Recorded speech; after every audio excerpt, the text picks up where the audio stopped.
The San Jose Sharks roster crunch is coming. They're going to have to make a decision.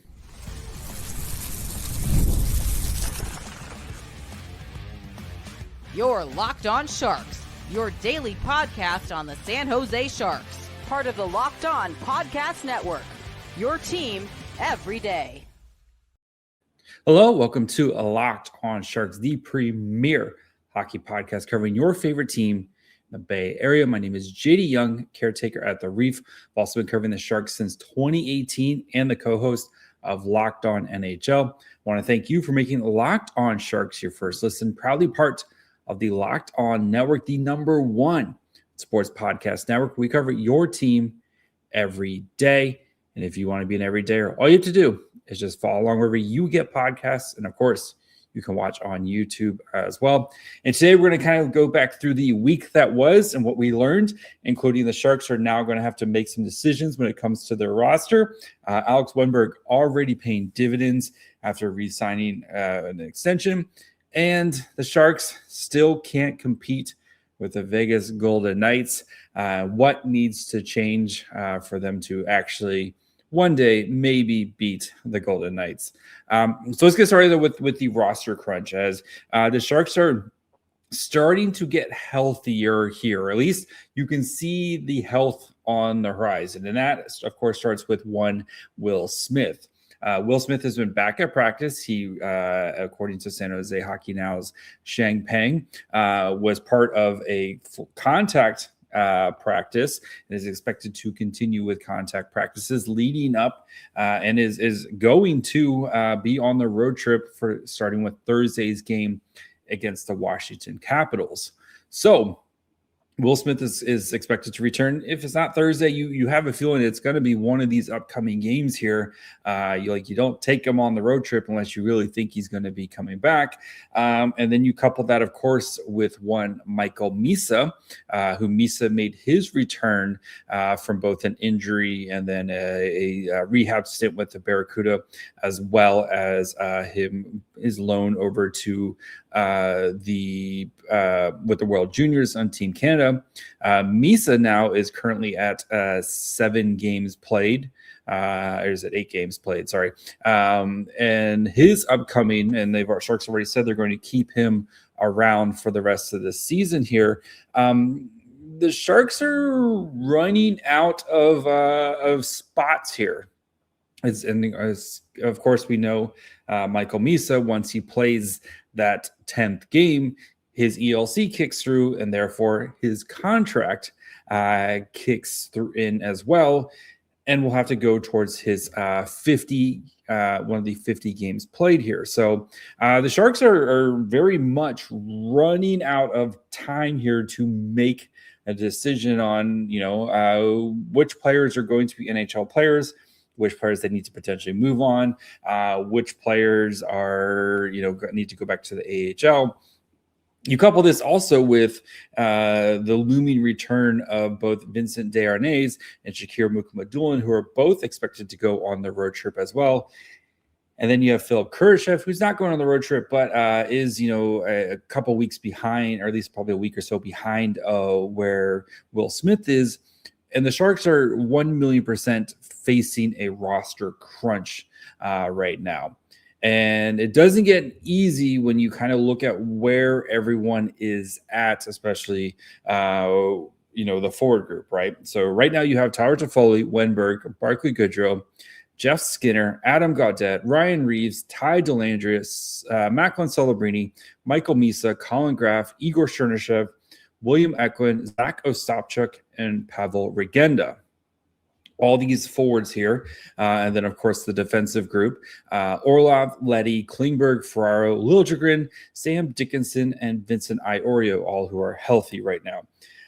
The problem is the Sharks are starting to run out of kind of flexibility here, because the players that you could potentially send down, Igor Chernyshov, he has very much, I think, earned his spot in the NHL. And I know he's cooled down a little bit here, but he's still making NHL caliber plays. And maybe the Sharks send him down, but I think his play is very much warranted sticking around the NHL. You can send down Macklin Celebrini, which would be absolutely hilarious watching Macklin Celebrini in the AHL, but you're not doing that. He's your best player. Same thing with Will Smith. You can send him down, but again, Will Smith is one of your best players. And then you look at Zack Ostapchuk, who's, a potential candidate to get sent down just because of the numbers game. But he has really kind of solidified that 4C position there for San Jose. You do have Ty Dellandrea, who still has yet to be put on IR, and it does sound like he is going to be out week to week. So maybe that might be your first move if you put Dellandrea on IR and then bring back Will Smith, and then you kind of kick that can down the road a little bit longer. But that still doesn't help you out with your contract situation, where again, the Sharks have to move at least one contract out. As long as it's an NHL contract, it could be anybody from the NHL or NHL players who are playing in the AHL. All of those, they're going to have to move at least one before Michael Misa plays his 10th game in the NHL. Again, he's at 8 right now. And I wouldn't expect him to play back-to-back. So probably get one of the games here, right? So I'll put him at 9. And then maybe he gets one of the right between either the Capitals or the Red Wings. He'll probably play one of those games here, put him at 9, and then you really have to make a decision by this weekend to open up that roster spot for him in his next game.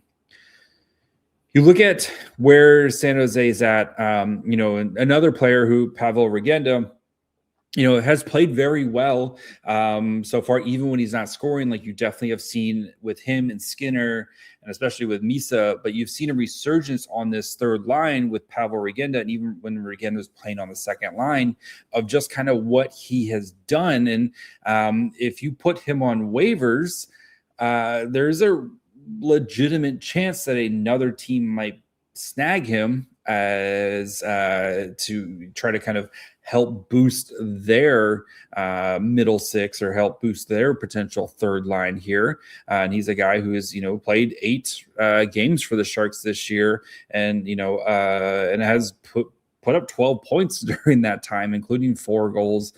He's played 8 games, has put up 6 goals this season. I was looking at his AHL stats where he put up 12 points. And he's been, I think a nice breath of fresh air, and he's really provided a nice spark in the bottom 6 for San Jose. So the Sharks are really going to have to kind of try to figure something out here. And you look at maybe a potential AHL trade, which I always kind of feel is the easiest thing to do here, where you could maybe move a guy like, a LaBerge or Afasaniev, or, even like a Patrick Giles, who maybe, or Shane Bowers, one of those guys who are kind of those AHL, NHL tweeners to another team, and basically get either future considerations or a 7th round pick back type of thing, where you're just trying to maybe give another team a little bit of depth, and you're more as well just trying to open up a roster spot here. So that could be that's probably the most likely route. But still, even when Will Smith comes back, and then especially when you get your 2 defensemen back, the Sharks are going to have to make NHL decisions, because again, you can only have 23 guys on the roster at any given time. And Will Smith is all your young players who you could potentially send down. They're too good and too important, right? Especially with Celebrini. Again, sending Celebrini to the AHL would be absolutely hilarious. Will Smith, Igor Chernyshov, all these players are have done and been great pieces for you so far. So I'm very interested to see what Mike Grier has up his sleeve. And this doesn't even include, of course, the Dougie Hamilton situation, who we talked about earlier on Monday as well. Again, sorry for the late episode. I had a migraine on Sunday, and it just absolutely murdered me. So I figure talking some Dougie Hamilton would be a good say I'm sorry. But yeah, the roster crunch is coming, and Mike Grier has been kicking this can, and you're running out of road to kick this can down. You're going to have to do something here sooner rather than later for San Jose to get some clarification on, one, who sticks around, because all the guys that you've brought up, Ostapchuk, Pavol Regenda, Igor Chernyshov, these guys have been outplaying a lot of the guys who you brought in this summer to kind of, help fill out this roster. A lot of these guys have earned their spots or have been, very good players for you and help provide you a spark, especially over, these last couple of weeks where, the Sharks have, despite getting some of the blowouts here, the Sharks have played really well over that time, except for when you play, some of the big teams like Vegas and like Tampa. You take those games out, the Sharks have played really well over this kind of last couple stretches of weeks here, and they've stolen some games, and of course they've gotten blown out, but it's a lot of it's because of one, Macklin Celebrini, but two, it's a lot of it's been contributions from some of these guys who have, gotten an opportunity here. So we're going to talk about Alex Wennberg and how he is already paying dividends for the San Jose Sharks and showing why re-signing him was the right move. So we'll talk about Wennberg here in just 1 second.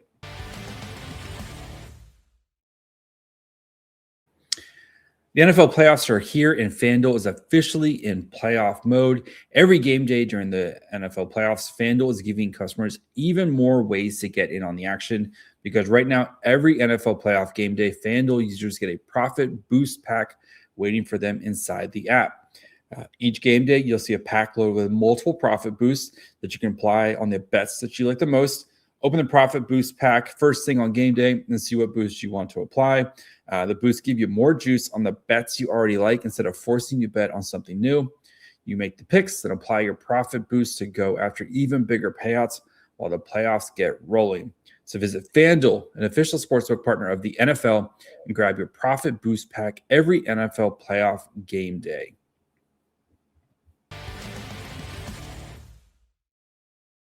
All right. Of course, want to thank you for making Locked On Sharks your first listen today. And thank you for making Locked On the #1 sports podcast network. If you haven't already, you got to check out the All Access Every Dayer Club. You get access to ad-free audio feed of the Locked On Sharks compatible with Apple Podcasts, Spotify, and every major podcast app.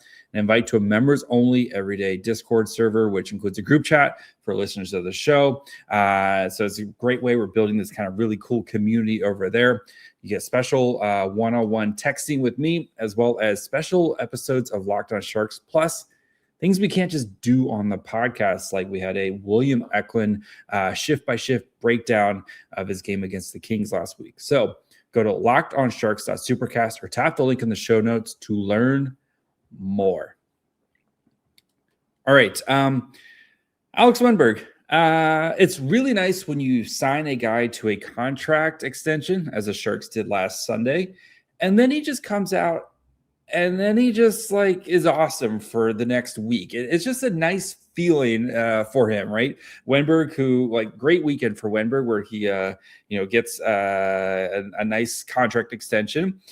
He gets named to Team Sweden for the upcoming Olympics, and then he comes out and he just has a really massive week for the San Jose Sharks.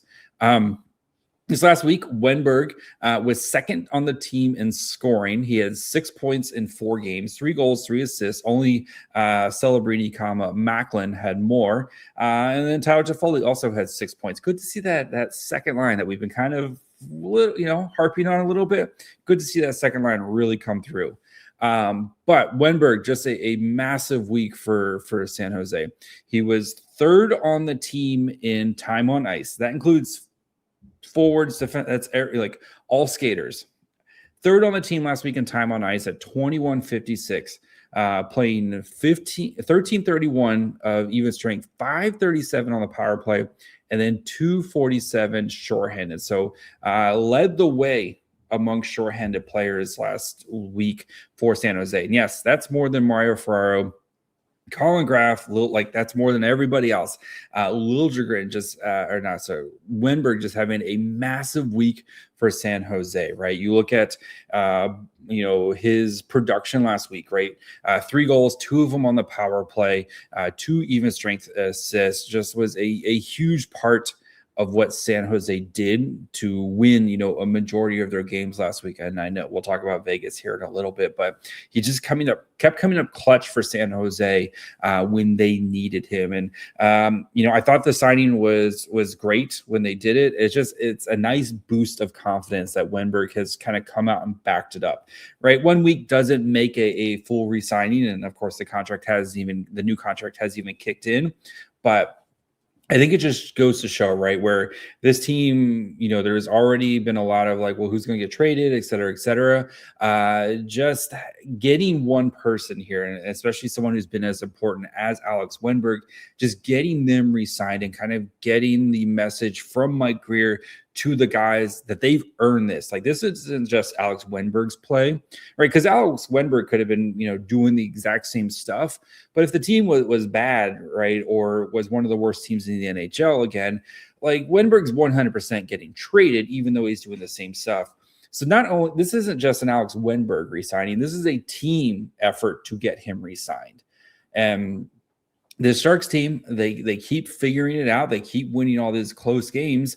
And the way Alex Wennberg and what his role on this team, he and the team have earned this. And, I know there's some people that are maybe a little bit worried about the length and stuff like that. But I think Alex Wennberg is especially when Michael Misa gets up to speed, Alex Wennberg as your eventual 3C is going to be awesome. Right. And we've talked about it a lot, where this third line has really struggled this season. And I know Tyler Andrew has been kind of doing his best, but with Wennberg potentially there as your 3C again over the next couple seasons, and then you get some players, like a Tyler Toffoli as he kind of gets jumped by, a Chernyshov or a Musty, or, some of these other forwards, or if the Sharks go out and are aggressive in adding another top 6 forward, looking at you, Jordan Kyrou.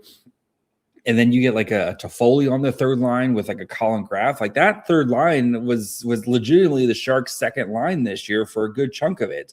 If that's your third line for the next couple seasons, then we're starting to, and you have legitimate, Celebrini, Eklund, Smith, or Chernyshov up there, and Misa with Musty, and whomever else.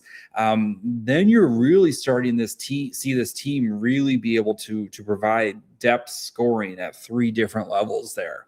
And I think that'll be huge for San Jose. Again, it all is dependent on Michael Misa and his development here. But if you've listened to me talk about Michael Misa, for any part, I'm a huge believer in Misa and what he's going to do.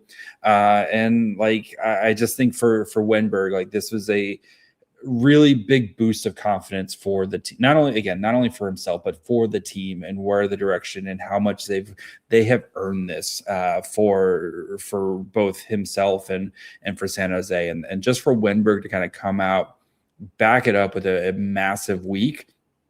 I think it's just a nice kind of pat on the back for everybody, right? Because the Wennberg could have come out and, 1 assist this week and just kind of struggled, and the Sharks could have struggled this week. And then you're just like, man, what do we do? Like, a little bit of buyer's remorse. I just think it's nice to see Wennberg come out and just play as confidently as he has. And of course, Mrs. Young, very excited to have Alex Wennberg around for the next couple of years, already asking for a Wennberg jersey. So thoughts and prayers to me about that. But anyway, we're going to talk about, of course, the elephant in the room here, as the Sharks still struggling to compete with the Vegas Golden Knights. We'll talk about the why, and I think that's the more important of why the Sharks are struggling to compete with them. So we'll get to that here in just 1 second. New year, new systems. This is the time when a lot of us look at the messier parts of how we run our businesses and think there has to be a better way.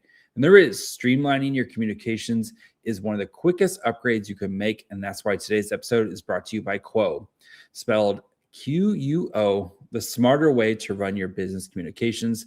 Because when your team is reachable, organized, and communicating in one place, you're not just working cleaner, you're creating more opportunities to connect with customers.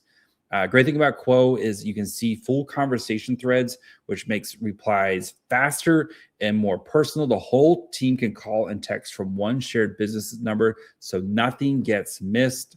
It works right with your phone or computer. You can even keep your existing number. It's no surprise that Quo is the #1 rated business phone system on G2, trusted by more than 90,000 businesses, from solo operators to growing teams. Make sure the year where no opportunity and no customer slips away. Try Quo for free, plus get 20% off your first 6 months when you go to quo.com/lockedonnhl. That's QUO.com/lockedonnhl. Quo, no missed calls, no missed customers. All right, do of course want to thank you for making Locked On Sharks your first listen. If you haven't yet, go ahead, check out the Locked On Sharks Everydayers Club. You get Discord access. You get, of course, ad-free episodes. So go check that out at lockedonsharks.supercast. Okay, the Sharks just can't beat Vegas. And we've seen them play them close, and we've seen them get absolutely blown out by Vegas. And of course, on Sunday night, it was no different as they lost 7-2. And I think it's more important, right? Like, Vegas is very good. Like, let's just acknowledge it. Vegas is a very good team. They have a lot of superstar players. They play very structured defense, and they take advantage of your mistakes. And I think that is the biggest thing for San Jose is as fun and stuff as the Sharks are, they're still kind of a messy team at times. And I think that's being nice, where the Sharks just don't play clean hockey a lot. And that is a combination of, you have a lot of youth, you have a lot of new pieces that are still, and yes, I know we're halfway through the season, but still you have a lot of new pieces. You have a lot of turnover. You have a lot of injuries. It's not just a team that has kind of grown up together, right? So they play, sometimes they play messy hockey. And a team like Vegas, they make you pay for every little mistake you make. And I think for San Jose, right, they're going to have, like, as fun and as exciting they're going to have to learn to play just that playoff style hockey of, we can't make mistakes. We have to very much just play within our system, play within our structure, and take advantage of other teams' mistakes. And the Sharks just aren't there yet, right? And we are, again, we've talked about a bajillion times. The Sharks are a team that are way ahead of schedule, right? This is the team that is third in the Pacific before Monday's games. I don't know who's playing the Pacific tonight, but third in the Pacific before Monday's games. A team that myself, I was like, if they're picking 7th or 8th in the draft, and there's still a chance that they could be picking 7th or 8th in the draft, but this team is like picking somewhere in there, and like they're winning a couple games, and Celebrini's like a point per game player. That's a great season, right? Will Smith continues to do what Will Smith does, and like you like, that's a great season. The thing is, Macklin has really kind of put this team into another gear with his performance, right? And we have to start analyzing this team as a potential playoff team. And the way the playoffs work, the Sharks are gonna have to go through Vegas at some point. And very much, if the Sharks make the playoffs, it is we're happy to be here. Like, let's just enjoy this 4 or 5 games before we get absolutely crushed by Vegas or by Colorado or whomever. Like, we're going to enjoy it and realize we're just very happy to be here. But at some point, the Sharks are going to, not this year, but the Sharks are going to have to start beating Vegas on a regular basis if they want to become this team that we all envision. And Jack Eichel isn't going anywhere, and Mark Stone isn't going anywhere, and Hurdle and all the other, Mitch Marner, all these star players that they have, they're not going anywhere. So the Sharks are going to have to figure out a way to start to beat them. And I think it's going to have to come a lot of it's going to have to come from the back end, where I think the Sharks are just so scrambly, and Vegas does such a good job of putting pressure on your defenseman to have to be perfect, right? How often did we see, especially in this game, right, where you see the defenseman and they just don't have time to operate because Vegas doesn't give you time to operate, where you are, you get the puck and they are right on top of you. That forecheck is relentless, right? And they are right on top of you, and they don't give. And even if you get the pass out, and then you got to go through it in the neutral zone, right? Where okay, maybe the forward, we get a pass to the forward in the neutral zone, and then again, you've got another layer of forward you got to get to, and then you have the back checking forward who is just forward checking, pressuring you, and you just don't have time and space to operate. So I think that's where the Sharks are going to, like, just that maturity of that hockey and just those reps are going to have to come in on playing teams that are just aggressive and continually forecheck the way and back check the way that Vegas does, because they put you in positions to make mistakes, and then they're so talented that they can take over, that they can make you pay for those mistakes, right? And it feels like anytime the Sharks make a mistake, guess what? It's a 2-on-1 going the other way, and poor Askarov has no chance. I mean, could Askarov have played better in that game? Yeah.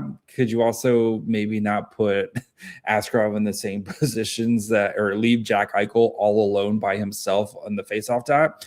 That's probably a good idea too. So again, like this is something that the Sharks are going to, as they mature and develop as a hockey team, is how do you take down the big brother, the bully who has been beating you up now for years? And it's going to take maturity. It's going to take playing in the system. And I think it's going to just continue as this young team continues to grow. And I think Celebrini, like you see the way that Vegas is all over Celebrini, right? Having that Will Smith back, right, with Celebrini, and having that other guy on that line to help take some pressure off of Celebrini is going to help. But I think it's going to come down to just playing more of these playoff style games. And that's where I keep saying this season, the best way for these guys to develop is to play meaningful hockey games. And the good thing is the Sharks have put themselves in that position where, yes, you got blown out 7-2 by Vegas, but you still have a ton of games coming up that are all going to have a lot of meaning. And each game is going to have a little bit more meaning and a little bit more meaning as you push to not only try to make the playoffs, but close out a potential playoff spot. So the Sharks are putting themselves in a position. They got a bunch of talent that's going to start to come. They know where they need to focus on talent acquisition over the next, couple months here to try to put this team in a better spot. But until you do it, man, there's always going to be questions about it. Can you beat Vegas? Can you beat Vegas? And I think this next couple months here are going to be a nice test for San Jose as the pressure starts to kind of ratchet up a little bit. These regular season games are going to start to mean a little bit more, and it's just all building and putting yourself in a position here. So that's going to be it for me today. We'll be back tomorrow. So make sure you guys are following along wherever you get podcasts. And of course, you can watch on YouTube as well. Follow the show on Twitter, Facebook, Instagram, and on TikTok. We're getting, I think we have like 1,500 on TikTok. If you haven't followed on TikTok, it's the thing to do. All the kids are doing it anyway. So follow me on Twitter and Blue Sky at my fry hole. Until tomorrow, bye, friends.